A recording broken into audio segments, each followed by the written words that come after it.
आज 15 अगस्त है। आज 15 अगस्त के ही दिन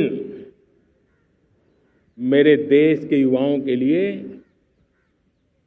1 लाख करोड़ रुपए की योजना हम लागू कर रहे हैं। आज से प्रधानमंत्री विकसित भारत रोजगार योजना आज ही 15 अगस्त को लागू हो रही है। ये आपके लिए बहुत खुशखबरी है। इस योजना के तहत निजी क्षेत्र में पहली नौकरी पाने वाले नौजवान को, बेटे बेटी को 15,000 रुपया सरकार की तरफ से दिए जाएंगे। कंपनियों को भी नए रोजगार देने के अवसर जो भी ज्यादा जुटाएगा उनको भी प्रोत्साहन राशि दी जाएगी। प्रधानमंत्री विकसित भारत रोजगार योजना करीब करीब 3.5 करोड़ नौजवानों को रोजगार के नए अवसर बनाएगी। मैं सभी नौजवानों को इसके लिए बहुत बहुत बधाई देता हूं। साथियों, इस दिवाली में आपकी डबल दिवाली का काम मैं करने वाला हूं। इस दिवाली में आपको एक बहुत बड़ा तोहफा देशवासियों को मिलने वाला है। पिछले 8 साल से हमने जीएसटी का बहुत बड़ा रिफॉर्म किया।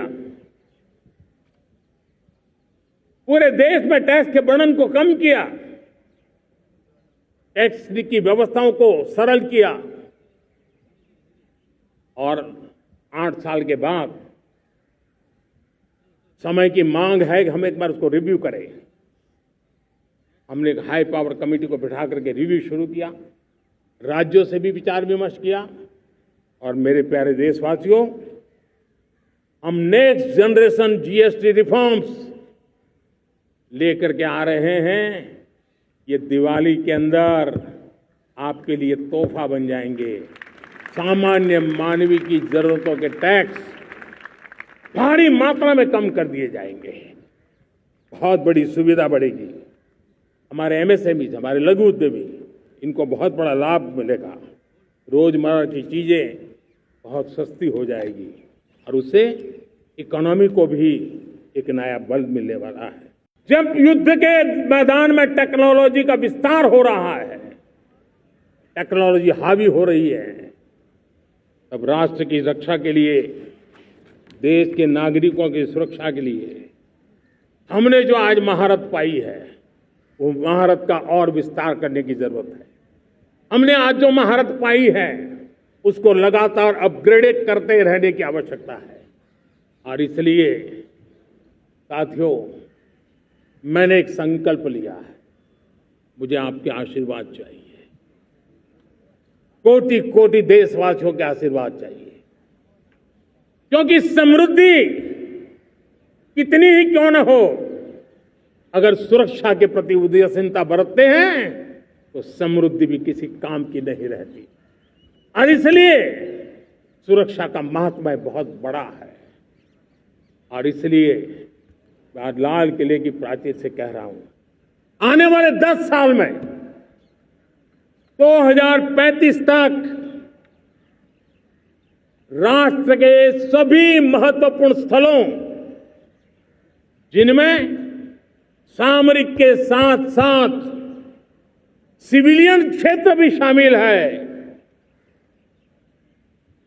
जैसे अस्पताल हो, रेलवे हो, जो भी आस्था के केंद्र हो, उन्हें टेक्नोलॉजी के नए प्लेटफॉर्म द्वारा पूरी तरह सुरक्षा का कवच दिया जाएगा। ये सुरक्षा का कवच लगातार विस्तार होता जाए, देश का हर नागरिक सुरक्षित महसूस करे। किसी भी प्रकार की टेक्नोलॉजी हम पर वार करने आ जाए, हमारी टेक्नोलॉजी उससे बेहतर सिद्ध हो। और इसलिए आने वाले 10 साल 2035 तक मैं ये राष्ट्रीय सुरक्षा कवच का विस्तार करना चाहता हूं, मजबूती देना चाहता हूं, आधुनिक बनाना चाहता हूं। और इसलिए भगवान श्री कृष्ण से प्रेरणा पाकर के हमने श्री कृष्ण का जो सुदर्शन चक्र था, उस सुदर्शन चक्र की राह को चुना है। आप में से बहुत लोगों को याद होगा, जब महाभारत की लड़ाई चल रही थी, श्री कृष्ण ने अपने सुदर्शन चक्र से सूर्य के प्रकाश को रोक दिया था और दिन में ही अंधेरा कर दिया था। सूर्य प्रकाश को सुदर्शन चक्र से रोक दिया था। और तब अर्जुन ने जो शपथ ली थी जयद्रथ का वध करने की, उस प्रतिज्ञा को अर्जुन पूर्ण कर पाए थे। वो सुदर्शन चक्र के पराक्रम और रणनीति का परिणाम था। अब देश सुदर्शन चक्र मिशन लॉन्च करेगा।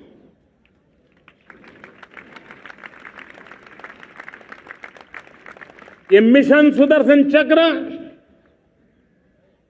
एक पावरफुल वेपन सिस्टम दुश्मन के हमले को न्यूट्रलाइज तो करेगा ही करेगा, लेकिन कई गुना ज्यादा दुश्मन पर हिट बैक करेगा।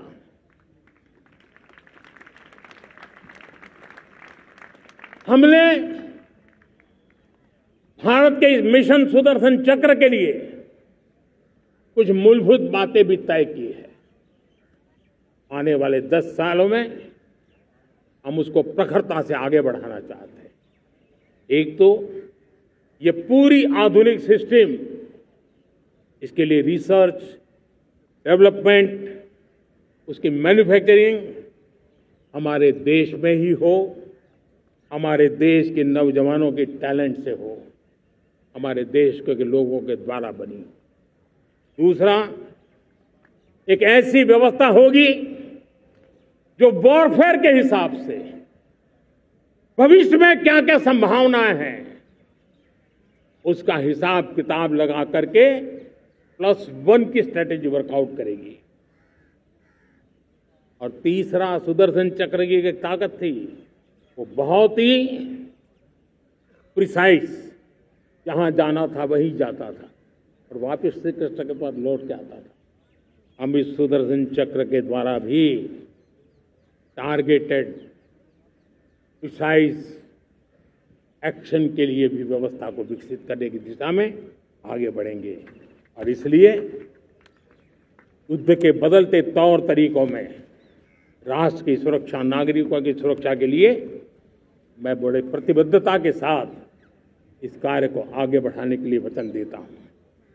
हमने रिफॉर्म की यात्रा को तेज करने के लिए बीड़ा उठाया। हम बहुत तेजी से आगे बढ़ना चाहते हैं। मैं चाहता हूं देशवासियों, देश के लिए कर रहा हूं, मैं मेरे लिए नहीं कर रहा हूं, किसी का बुरा करने के लिए नहीं कर रहा हूं। मेरे राजनीतिक दल, मेरे प्रतिस्पर्धी साथी भी देश की उज्जवल भविष्य के लिए आगे आए, हमारा साथ दें। स्ट्रक्चरल रिफॉर्म्स की बात हो, रेगुलेटरी रिफॉर्म्स की बात हो, पॉलिसी रिफॉर्म की चर्चा हो, प्रोसेस रिफॉर्म की चर्चा हो, प्रोसीड्यूरल रिफॉर्म्स करने की जरूरत हो, हर प्रकार के रिफॉर्म्स ये आज हमने मकसद बना करके चले हैं। और मेरे प्यारे देशवासियों, नेक्स्ट जनरेशन रिफॉर्म्स के लिए हमें एक टास्क फोर्स गठित करने का निर्णय किया है। ये टास्क फोर्स समय सीमा में इस काम को पूरा करे। वर्तमान नियम, कानून, नीतियां, रीतियां 21वीं सदी के अनुकूल, वैश्विक वातावरण में अनुकूल और भारत को 2047 में विकसित राष्ट्र बनाने के संदर्भ में नए सिरे से तैयार हो और उसका समय सीमा में अपना कार्य पूरा करने के लिए इस टास्क फोर्स की रचना की है। मेरे प्यारे देशवासियों, मैं आज देश के सामने एक चिंता, एक चुनौती के संबंध में आगाह करना चाहता हूं। षड्यंत्र के तहत, सोची समझी साजिश के तहत देश की डेमोग्राफी को बदला जा रहा है। एक नए संकट के बीज बोए जा रहे हैं और ये घुसपैठिए मेरे देश के नौजवानों की रोजी रोटी छीन रहे हैं। एक घुसपैठिए मेरे देश की बहन बेटियों को निशाना बना रहे हैं। ये बर्दाश्त नहीं होगा। ये घुसपैठिए भोले भाले आदिवासियों को भ्रमित करके उनकी जमीनों पर कब्जा कर रहे हैं। ये देश सहन नहीं करेगा। और इसलिए मेरे प्यारे देशवासियों, जब डेमोग्राफी परिवर्तन होता है, सीमावर्ती क्षेत्रों में डेमोग्राफी में परिवर्तन होता है, तब राष्ट्रीय सुरक्षा के लिए संकट पैदा होता है। देश की एकता, अखंडितता और प्रगति के लिए ये संकट पैदा, सामाजिक तनाव के बीज बो देता है। और कोई देश अपना देश घुसपैठियों के हवाले नहीं कर सकता है। दुनिया का कोई देश नहीं कर सकता है, तो हम भारत को कैसे कर सकते हैं?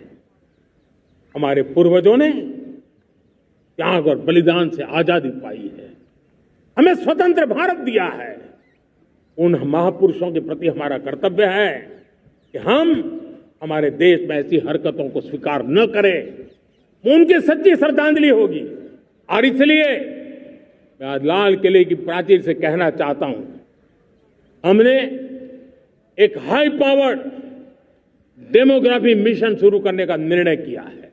इस मिशन के द्वारा ये जो भीषण संकट नजर आ रहा है, भारत पे मंडरा रहा है जो संकट है, उसको निपटाने के लिए तय समय में सुविचारित सुनिश्चित रूप से अपने कार्य को करेगा। उस दिशा में हम आगे बढ़ रहे हैं। देश को विकसित बनाने के लिए हम अब समुद्र मंथन की तरफ भी जा रहे हैं। हमारे समुद्र के मंथन को आगे बढ़ाते हुए हम समुद्र के भीतर के तेल के भंडार, गैस के भंडार, उसको खोजने की दिशा में एक मिशन मोड में काम करना चाहते हैं। और इसलिए भारत ने national deep water exploration mission शुरू करने जा रहा है।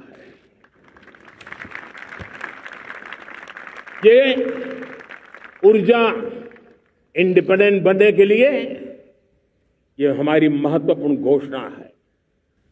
मेरे प्यारे देशवासियों, आज पूरा विश्व क्रिटिकल मिनरल को लेकर के बहुत ही सतर्क हो गया है। उसके सामर्थ्य को लोग भली भांति समझने लगे हैं। कल तक जिस तरफ ज्यादा ध्यान नहीं था, वो आज सेंटर स्टेज पे है।